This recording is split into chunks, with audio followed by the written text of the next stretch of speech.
All right, what are we going to say about tandoori chicken? Hey everybody, Mr. B here, and welcome back to the channel. So I'm always trying to up my chicken game, you know what I'm saying? Because otherwise it could just be so darn boring all the time. So I came across recently a recipe for a tandoori chicken, which we're going to attempt. And it's going to look like it's a lot, but guys, this really seems to be about doing a marinade, letting it marinate for a while, and then cooking it off either on the grill, which we're not going to do because we're going to have some pretty serious thunderstorms coming through while all this is going on, or in the oven. So let's see what happens.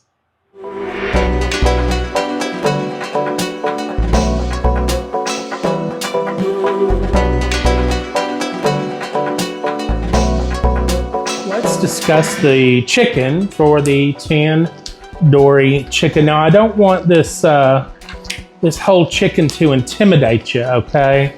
Because I'm really only using this because it's what I had in the freezer that I thawed, wanted just something to do with it, and that got me to look into, you know, for recipes to kind of step my chicken game up just a little bit. But the reality here is that you can use any cut of chicken. If I wasn't using a whole chicken, I would probably do a chicken thigh or chicken thighs and legs, some combination, but I just like the dark meat. But you could use a whole cut up chicken, whatever you want to do, and you're going to be fine because again, this is about a marinade. Now, I am going, because I am using a whole chicken, I want to open it up. So I did want to take the opportunity to kind of give you the technical element. Don't worry about this stuff. We are going to pat her dry. I have not given her a name.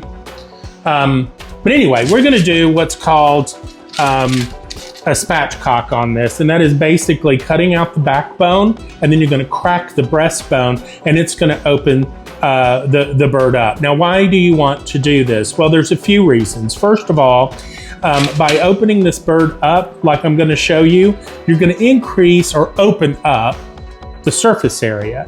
That is going to enable the marinade to fully coat the bird on all sides. And then when it comes to cooking, it does allow for a kind of an even cooking. Sometimes dark meat takes longer than the white meat, and this will help kind of sort of spread that out. It's also very helpful if you're going to cook this on the grill. Now, if you're going to cook this on the grill, what I would recommend doing is on an indirect heat. So you put the bird over here, you're going to have the fire here so that helps kind of circulate and evenly cook the meat that way, right? Yeah, so let's get in here. You need a good pair of chicken shears. If you do not have a pair of chicken shears, okay. If you do not have a pair of kitchen shears, then I don't know how you survive. We're going to go in and I'm going to cut right up the backbone. It's very simple. We're going to do the other side here, this other one. Trying not to really get too much into the meat situation here. There you have it. It's that simple. Now you're going to want to save this. It's going to make a great addition for the next time that you're doing stock. We're going to open this up. I am going to remove some of this excess fat down here around the Pope's nose. Okay. Now, the next thing we're going to do, I'm going to go ahead and take the opportunity to kind of get some of this patted off here. There we go. Another pro tip, guys. Sometimes when you're still, I mean, sometimes I find it, sometimes I don't. But when you are using a whole bird, be sure to get that bag of giblets. Usually it's the, you know, the liver and the heart. And yes, I'm going to be taking the opportunity of doing that. Now, I'm going to be careful because I don't want to break my glass here. We're going to open this up and just crack out that breastbone like that. Okay. So see, we've got a nice situation here with, I guess we're going to call her Henrietta. Let's call her Priscilla. Okay. So Priscilla, I'm going to get Priscilla really good and dry.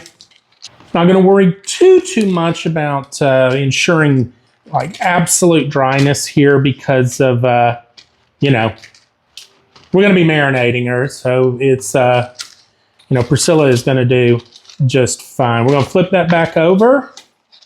And then you have it, guys. This is how you spatchcock a chicken. Now, when we get ready to roast this off, what I will do is figure out a way to kind of tuck my wings kind of under, sort of protect these little things. They tend to burn. And then we'll just kind of, you know, make sure that she's spread out all nice and groovy. Okay, guys, let's start on our marinade. Now, instead of doing an ingredient breakdown, I'm just going to leave a link to the recipe in the video description here. I'm going to chop down some garlic here, rough chop. Doesn't have to be super fine, super minced or anything like that. Into the bowl we go. Loving everything about that. Now, let's start with, get this in here. Let's start with dry spices here.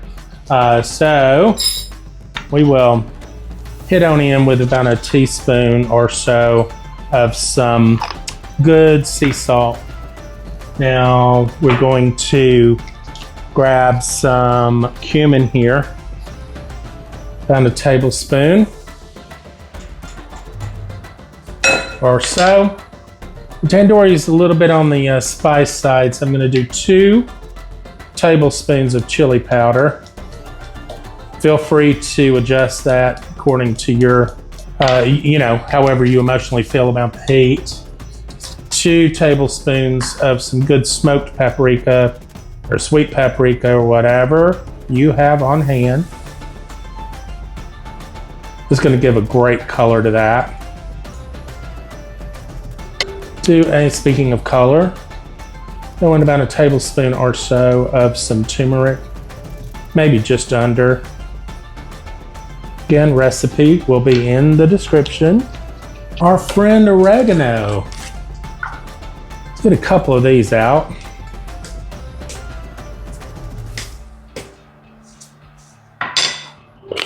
Some garlic powder. I'm not even going to measure this. I know I used fresh garlic, but you know, mama raised no fool when it came to that. And now let's start adding some wet stuff to it. We're going to start with, I guess, about 4 tablespoons of some, I'm using plain Greek yogurt. Let's get a juice of a whole lemon up in here.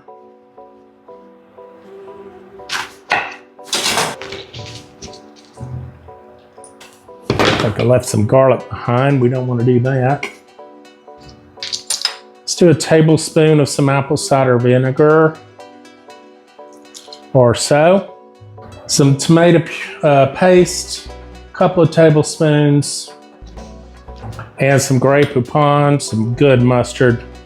And then let's give this a whisk and see what we've got going on here.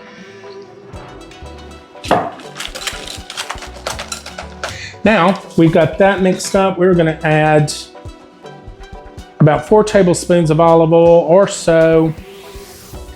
Maybe, I don't know, 1/4 cup. And let's just try to emulsify that on in here.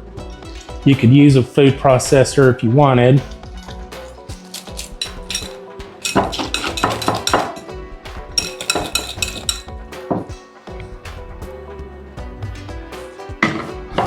Just kind of adding until I get the consistency that I think would make a good marinade. I'm gonna taste. Oh, that's good. I'm gonna go with a pinch more salt here. I'm gonna go with, I'm thinking a little bit more vinegar. I was debating on whether I was gonna do vinegar or you know, another shot of lemon. I guess either one would do because it feels like it needs a little bit more acid. Absolutely amazing. Man, that's going to be good. Put this here. Now, what I want to do is get Priscilla.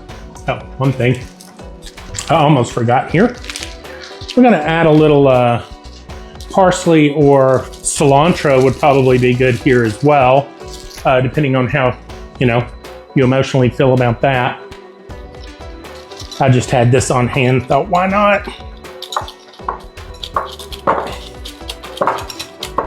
Okay, now let's get Priscilla into a container here. Come on, sugar. Get you on in there. And we are going to add this marinade.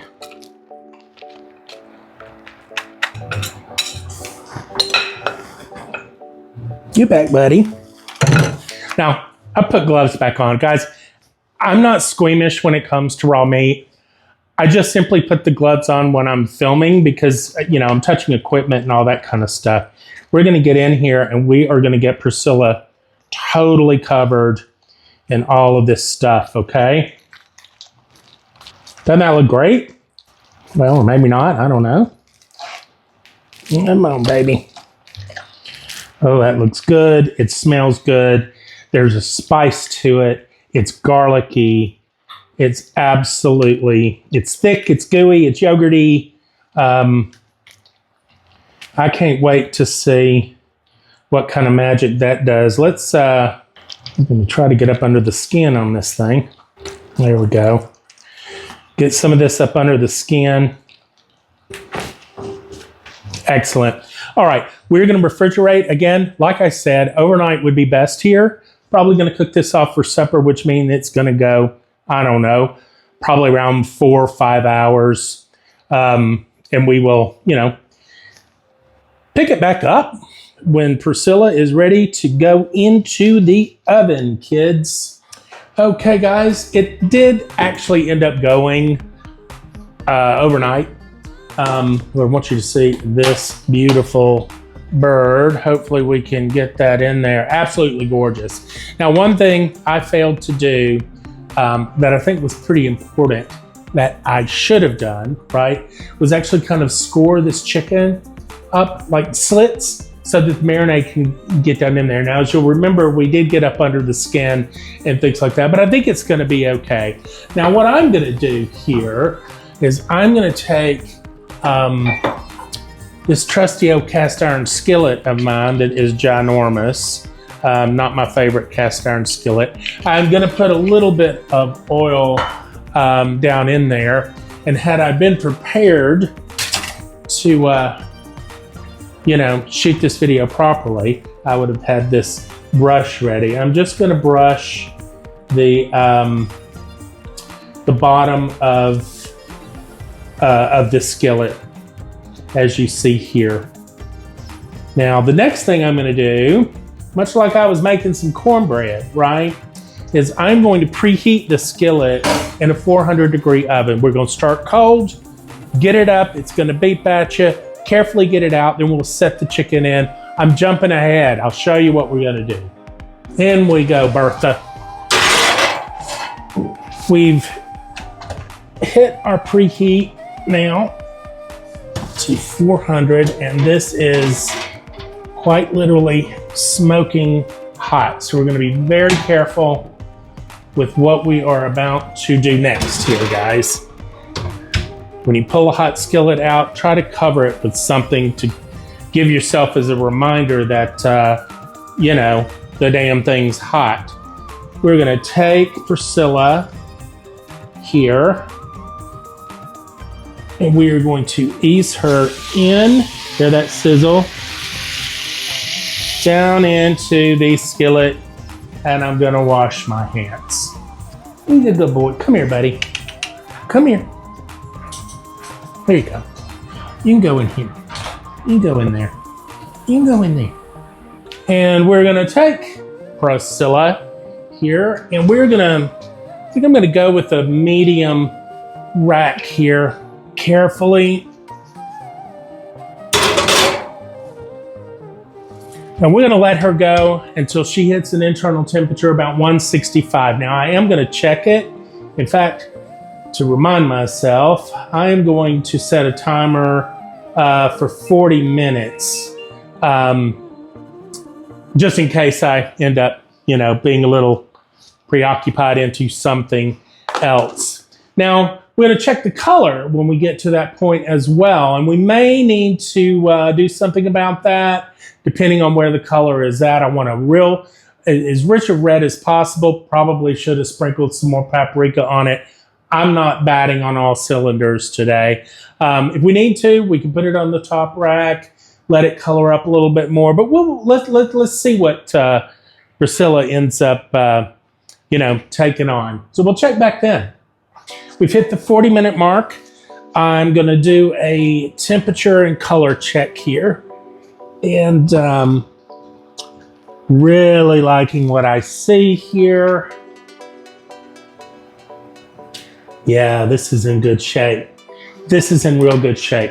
But I do want to get maybe just a little bit more color on this. So I'm going to move this up to my top rack. I'm not a big fan of the broiler, if I'm being honest with you. So one of the things that I often do was, we're currently at 400 degrees. So I'm going to bump this to a 450 and then let it go through a preheat cycle from 400 to 450. Once it gets there, we should be looking pretty good color-wise. So we'll check it then. Ooh, that's hot, ladies and gentlemen.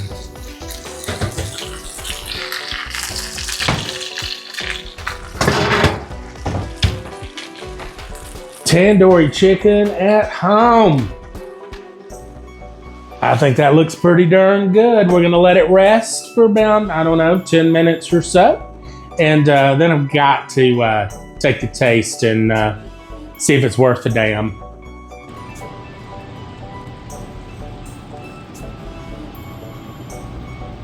I'm dying to get in here and see how we did here. Let me, I'm gonna grab a leg. Just kinda, that works. That's a little bit of leg and thigh going on there. My favorite stuff. That is hot, hot, hot still. All right, guys, there you have it. Let me, let's take a test to see if this was worth all the thing.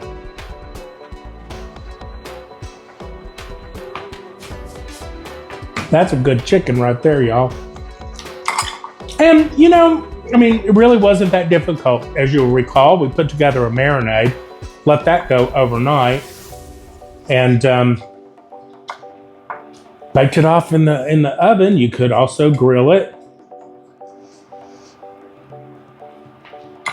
So I'm getting the creaminess from the yogurt. There's garlic, which I'm very happy about. I think it could kick up on the spice just a little bit. I would like for this to be, maybe have a little bit more heat, which, I was using regular chili powder. The name escapes me now. Cashmere chili powder that most of these recipes call for. That might be hotter. In any case, guys, this is a winner. This is a winner. Now, I might tweak it or something like that. Again, maybe to bring out some more heat. But you guys should give this one a try if you're looking to kind of change up your old chicken game a little bit. This Tandoori Chicken tikka is definitely a way to go. Hope you liked the video. If you did, click like, hit subscribe. Come along for the ride. We'll see you on the next one, kids. Cheers. Righto.